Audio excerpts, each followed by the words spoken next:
All right. Good evening, guys. It is Monday, March 17th. It's St. Patrick's Day. I'm going to let Rachel in here real quick. And this is the week 11 Zoom meeting for Ed 304. This is the last whole class Zoom meeting of the semester. After this, you guys just have 2 more weeks to meet with your groups, weeks 12 and week 13. Week 14, there's no group meetings.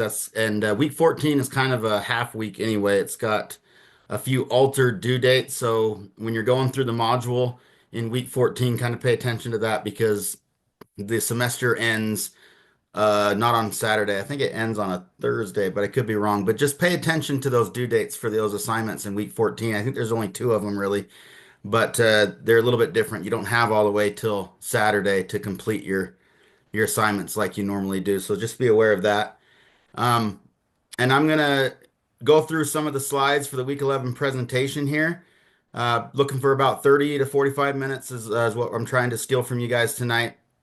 We'll talk about some of the things that go into constructivist teaching, constructivist classrooms. Um, and I'm sure you guys, if you haven't read the material for week 11 yet, you'll get to it, but I'm sure all of you have experience with this, some a lot, some a little. If you feel like you have something to contribute, then please raise your hand, catch my attention, or just unmute yourself and just jump in here. And we can all learn from each other instead of just hearing me talk to you. But feels like there was something else I was gonna say, but it's gone out of my head now, so we'll just move on. I'm gonna share my screen with you guys.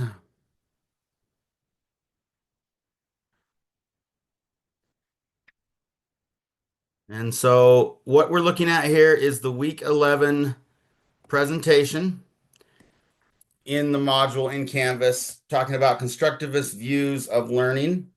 And as it says there on the slide, constructivist views learning as the process of building knowledge from our experiences. As a result, learners tend to give individual meanings to new concepts based on their previous experiences. We tend to interpret new experiences in light of the experience we have already had. You may remember. So, and then we're going to move to this activity. So, based off our experiences is how we interpret new information. So when we present new information to our students, they're going to interpret that information based off prior experiences in their life. And so then a few years ago, this was all the rage on social media. Maybe some of you remember it, the infamous dress debate, right? Some people said that the dress is white and gold. Some people say it's blue and black. Um, and the way you see it is based off how you perceive information. And I mean, I remember this, and it looks white and gold to me. I can't make it look any other way. But we're gonna watch this short little video and about why it might appear different to different people, and then we'll get back to the presentation. So I'm gonna stop our share momentarily, and then we'll share a new page. There it is.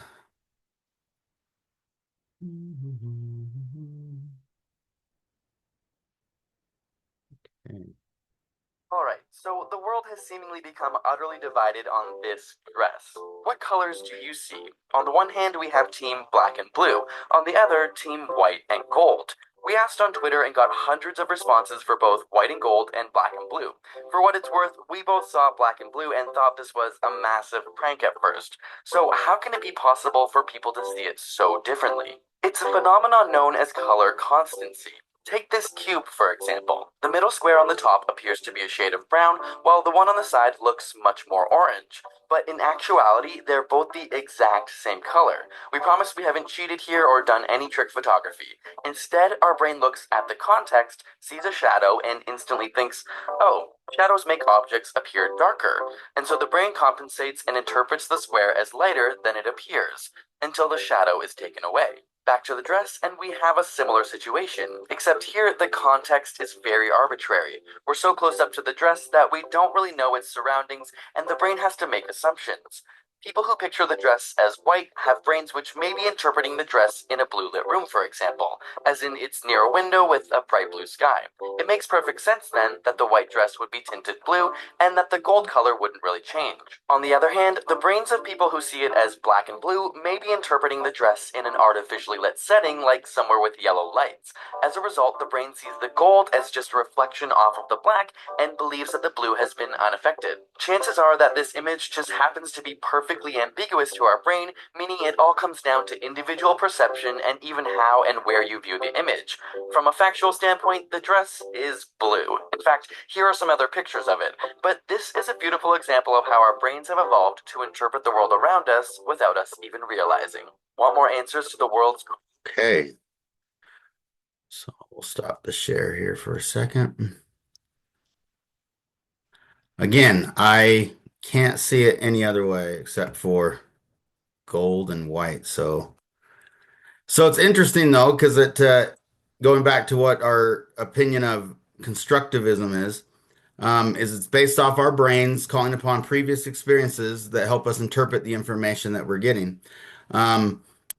Constructivists experience the world. Old experiences affect new experiences and individualize the meaning of what goes in our life. So in order for us to properly and adequately share information with our students, sometimes we have to take into account some of their old experiences, some of the things that they've gone through, that will help them interpret our information.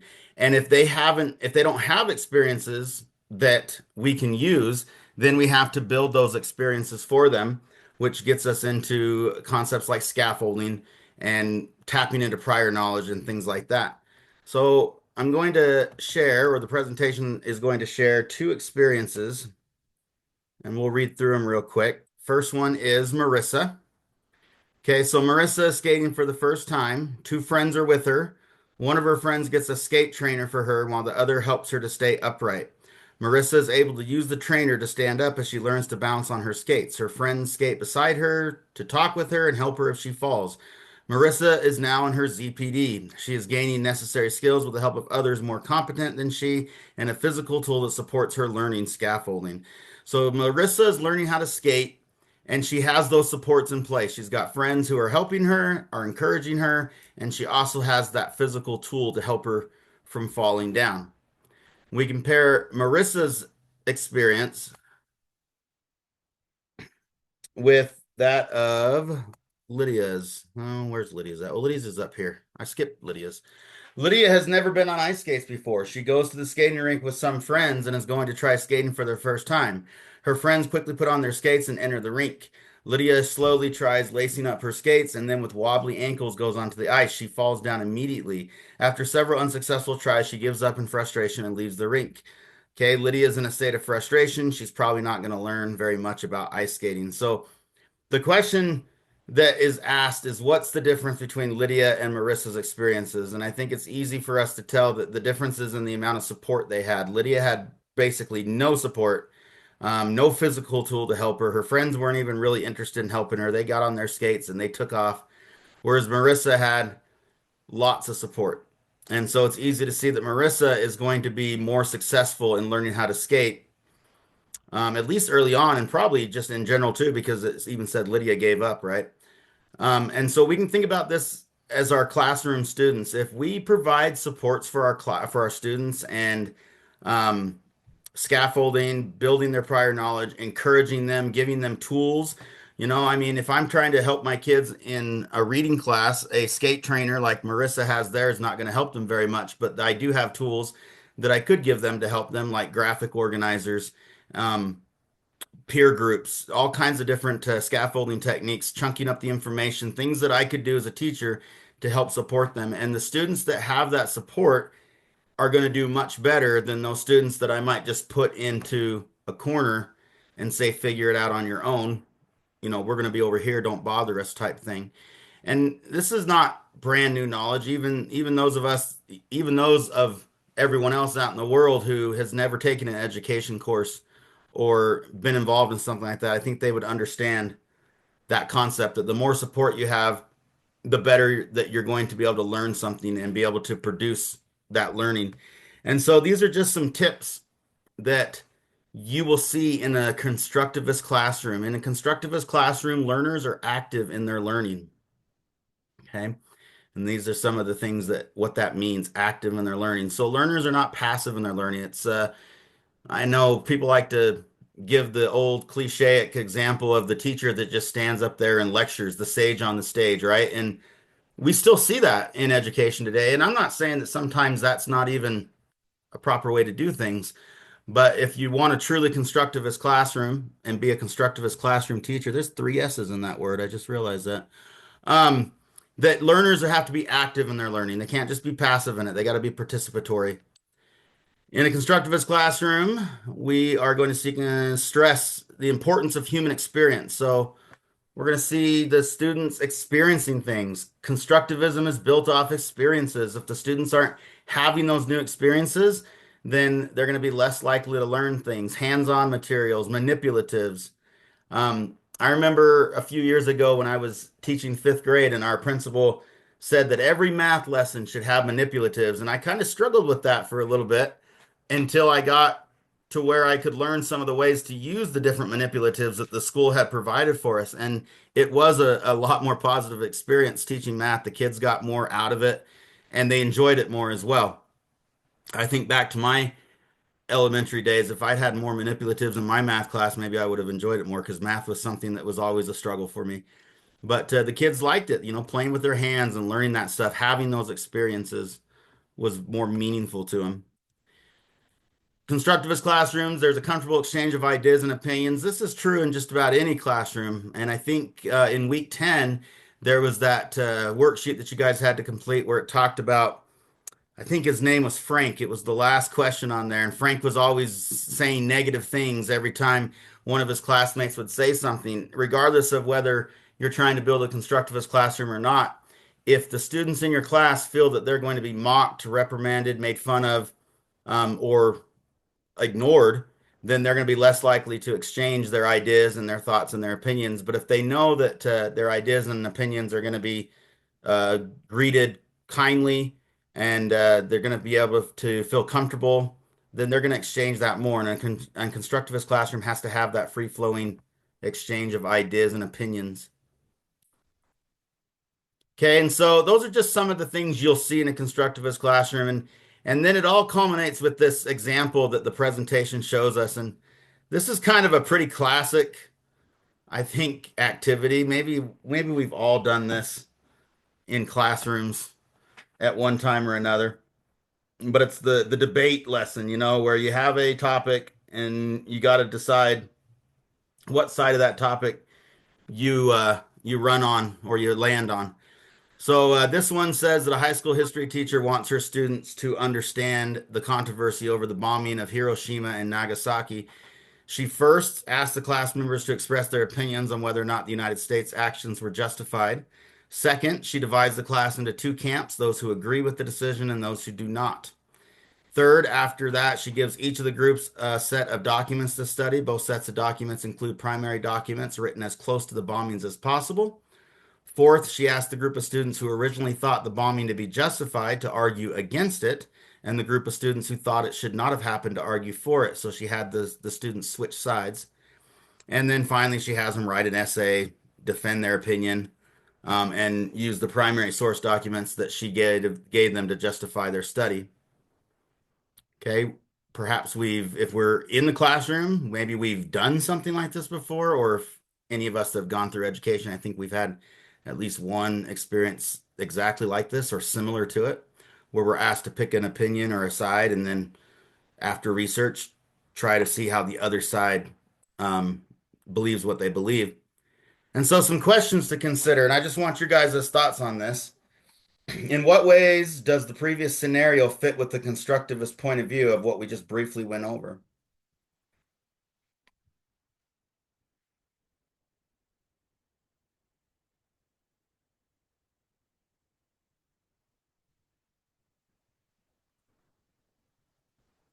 Well, it looks like there's lots of communication that they're all communicating with each other a lot and valuing each other's opinions and I like that, speaking. Rachel. Yeah, like if the teacher hadn't created a comfortable environment beforehand, there's no way an assignment like this would work because they wouldn't feel comfortable, voicing their opinions, regardless of what their opinions were. If they felt the bombing was justified or felt that it wasn't, there's no way they would share those thoughts. Okay, so that's something that the teacher could do ahead of time before creating this assignment, kind of a form of a scaffold, just creating that comfortable environment ahead of time, which would be something that would take time. And obviously, this isn't an assignment or an activity you would give in the first couple of weeks of school. You'd want to be able to build that environment over time. Thank you, Rachel. That's great. Any other ideas of how this activity fits that constructivist point of view? Yeah. The teacher, sorry, the teacher gave them information so that they can have some kind of basis if they didn't have any knowledge of the bombing, and they were able to scaffold, and then switching, they had to build off of what they already knew, and it just progressively kept growing. Yeah. Yeah. One thing I thought about, Ashton, when you were talking, and I appreciate you sharing, is um, sometimes, and I don't know, this would probably be an assignment or activity that might be more appropriate for, higher grade, junior high, high school. We're going to let Paloma in here real quick. Um, but when I was teaching fifth and sixth grade, you'd hear these kids say all kinds of stuff, and you didn't know if it was stuff they really believed or if it was stuff that they just heard at home from, their parents or other people. And so after you provide them with those documents and they learn something for themselves, maybe their opinion changes. And so that is a great scaffolding. Provide them with information, let them digest that information, and then see what they think. Maybe they think the same thing. Maybe they have a different point of view. Ryan, go ahead. Thank you for raising your hand there. Great. Yeah. So one thing I thought of is how um, this activity really forces the participant or the student to step in somebody else's point of view and see the situation. They already know how they feel. They think they're either for or against the bombing, right? But then when the teacher asks them to flip the script and suddenly argue against their point of view, they have to then step into somebody else's shoes and see the experience through someone else's point of view that they're not ready to defend, that they're might be a little uncomfortable defending. So I think this is great. I've actually never been a part of anything like this before. And I think I can see the benefit. I think it would be really powerful. Right. Yeah, I agree. And I think, that kind of moves us into our second question, um, of why it would be important for them to argue against their own points of view. I think that it does help us kind of bond. I mean, if I think Frank doesn't know what he's talking about, but then I learn why he might believe what he believes, it might not change my opinion, but at least it helps me understand Frank a little bit better. And maybe he's not such a bad guy. Maybe he's just has a different set of beliefs. And I think, not to get into too deep of a rabbit hole here, but we could benefit from more of that in today's society as well. Just Absolutely. understanding other people's points of views. Okay, thank you. We'll just skip to this last one. Anyone have any thoughts on why was it important that the students adopt a culminating point of view for themselves and then have to justify it? How does that fit into a constructivist mindset?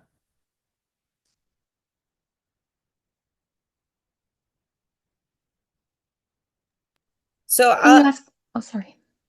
Go ahead. Sorry. Can you ask the question one more time? I'm sorry. Yeah, so the last question just says, why is it important that the students adopt a culminating point of view for themselves and then they have to justify it? So at the end of the activity, they're asked to come to a conclusion of what they really believe. They've debated it with their peers, they've read all the documentation that was provided to them, and then they have to decide, okay, what do I believe? And then they have to write an essay where they justify that belief. Why is that important? Why does that connect to, how does that connect to a constructivist mindset? Okay, so what I was gonna say, when I was growing up, my dad was very Republican, black and white Republican. And as I've gotten older, I have started to consume both sides of the ticket, you know? And it's amazing how much my eyes have been opened that there's some good on both sides. And I really appreciate that. And it's changed the way that I see both sides to almost every debate. I say, well, there's not only one way to see things.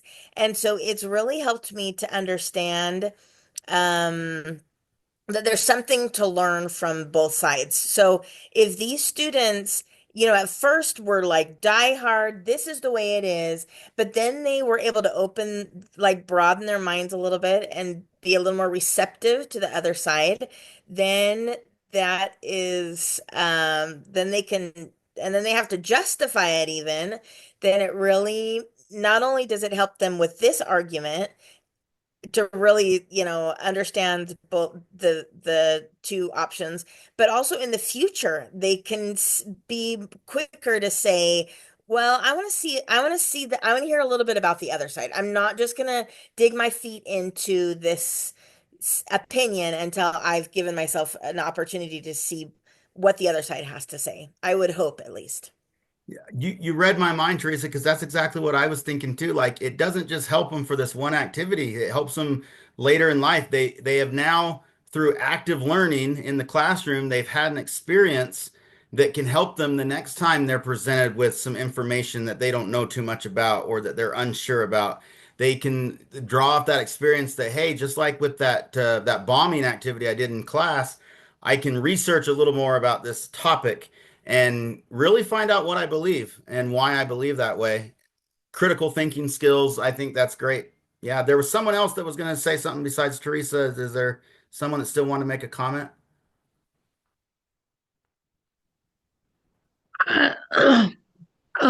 Something I'm learning in my STEM class is um, it's not about having the right answer. It's about having the appropriate and the correct way of thinking. And so we're not looking for right or wrong. We're looking that they're thinking for themselves and they are making those pathways in the brain for themselves and be able just to think stronger. Right. I agree. I know when I was teaching sixth grade social studies and I would have I forget what I even called them. Little essay we do them every week about a topic. I wasn't looking for the students to give me a right or wrong answer. I was looking for them to justify whatever answer they gave me. So whatever answer they gave me, as long as they could explain why they thought that way and why they felt that way, that was good enough for credit. It didn't matter if it was what I thought was right or wrong, or if someone else thought, and the topics we were discussing didn't often have a right or wrong answer anyway, but it was just an exercise to see if they could explain to me why they believed what they believed. And I think that's great. It adds to that critical thinking. Perfect. Any other comments before we move on to our last slide? You guys heard last slide. There's no way Oh, I'm yeah. talking now. Oh, Sorry. Paloma, go for it. Yeah, thanks. Oh yeah, I was also thinking I have a nephew. He's 7, he's gonna turn 8 next month, and sometimes he has like a difficult time with math. And I try to help him like make connections. One time he was learning about quarters and I asked him, "Oh, what is a quarter?" He's like, "I don't know." And I was like, okay, you see the big coin? The big coin is the quarter. And then you see a smaller coin. Oh, it's like a penny. It's brown. It's a different color. So I think that helped him a lot, a bit more with maths, especially money wise. He's learning about money. So I think small things like that, maybe I think it has helped him. So I think maybe teachers should also like focus on the small things too for some students that have a struggle. Like for me too, I struggle with math. I think, especially for math, I think small things like that could help the student understand more mathematics or numbers. So, yeah. Well, yeah, I appreciate that. And what I was thinking was, if some students struggle with, like you said, what's a quarter? They don't understand that it's a quarter of a dollar or whatever, they might have trouble with that, but they can compare it to the other coins and they can notice those physical differences. They're different colors, they're different sizes.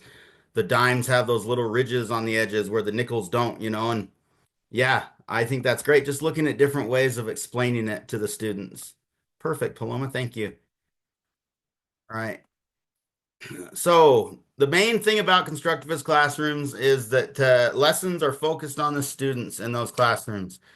Um, things to be successful, if you can incorporate the students' interest into the lessons, that's gonna help a lot. I know when I taught on the reservation, basketball was like a religion to some of these kids, and so we talked about Steph Curry and Kobe Bryant and whatnot in class quite a bit because it gained those kids' attention for whatever we were trying to talk about. Teachers in a constructivist classroom are more of a facilitator. They're not the sage on the stage. They are gonna, in wherever possible, allow the students to kind of gain that knowledge for themselves, provide the materials, and then let the students come to their own realization. We talked about developing trust and communication in the classroom. That's something that might take time, weeks, months. But if you can build that environment, then it's going to make all the kids feel more comfortable. They'll be more willing to take part.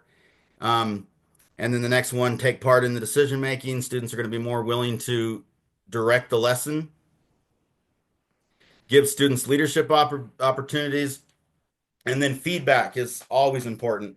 Um, Students want to know when they do something, they want to know, did I do it right or did I do it wrong? Did I do it good or did I do it bad? And bad's probably the wrong way to say it. Is there ways that I could improve? And that's part of a constructivist classroom as well. We've all probably had teachers where you turn in your assignment and you never hear from them again. Whereas, sometimes you're like, yeah, I know I did well on that assignment. I don't need the instructor or the teacher to tell me that. But at the same time, it's nice to get some feedback. That's why I always try to provide feedback for you guys on your assignments. And I hope that that's helpful. But it is helpful to hear from not just in an education setting, anything from family members, friends, whatever. When you're doing something, if they can provide feedback, they like what you did, they compliment you, or in a spirit of love, maybe they try to help you to fix it, to do it a little bit better next time. That's all kind of a constructivist mindset and a constructivist view. So you don't have to meet with your groups this week, but if you are planning and still on doing that, it's Monday. So if you've got group meetings, set up for later in the week, be by all means share this information with them. This assignment or this video will be posted as an attachment to the midweek checkup that we'll post on Wednesday night. And then even if you're not going to meet with your groups this week, go back through this presentation. There's a lot more information in all of the slides than just what we briefly covered tonight. Before I stop the recording, is there any other comments that anyone would like to share? No? Okay. All right. Well, I'm going to shut the recording down here.